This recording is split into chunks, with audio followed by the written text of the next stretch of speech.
তোদেরকে আবার আগামীকালকে ফাটায় দিতে হইবে সব একদম ইনশাআল্লাহ। সেই খুনি লীগ, তোরা জুলাই আমাদের অসংখ্য ভাইকে হত্যা করেছিস, প্রাণ নিয়েছিস, আহত করেছিস, তোদেরকে আবার আগামীকালকে ফাটায় দিতে হইবে সব একদম ইনশাআল্লাহ। দেখি আইবি পোস্ট করে ইনশাআল্লাহ রাজপথে আবার আওয়ামী লীগ নামবে।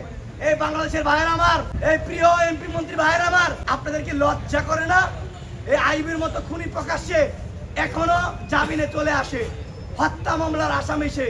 তাদেরকে তো আপনারাই সুযোগ দিচ্ছেন, তাদেরকে তো আপনারাই পুনর্বাসন করছেন। আপনারা এই দিক দিয়ে তাদেরকে জামিন দিবেন, আরেক দিকে বলবেন আমাদেরকে যে লীগ থেকে অনুসরণ সবাই মাঠে আসেন। কথায় একটা রাখেন, এই বাংলাদেশে আওয়ামী লীগের অবস্থান $0 থাকবে ইনশাল্লাহ।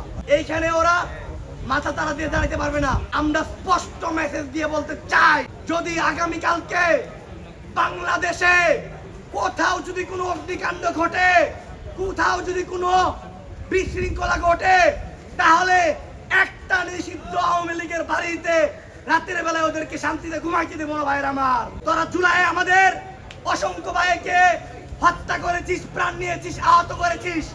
কাজেই জুলাইয়ের পরে তোদেরকে সুযোগ দিয়েছিলাম, ভেবেছিলাম তোরা আত্মসমর্পণ করে তোরা নিজেদের ভুল শুধরে নিয়ে বাংলাদেশের মানুষের কাছে ক্ষমা চেয়ে শান্তিপূর্ণভাবে জীবনযাপন করবি।